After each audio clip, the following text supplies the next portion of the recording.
ते कीती जुल्म दी हद यज़ीद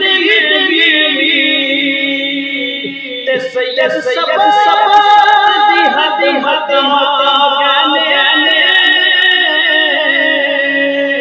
ओ जिदी गड्डी बनया अज समझ